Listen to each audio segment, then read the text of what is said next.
Bet you are loving the visuals. These were not just basic feature loops.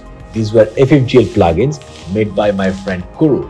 I'm going to leave a link in the description so that you can get it from him. Thank you so much, Kuru. And let me know if you want me to make more videos like this.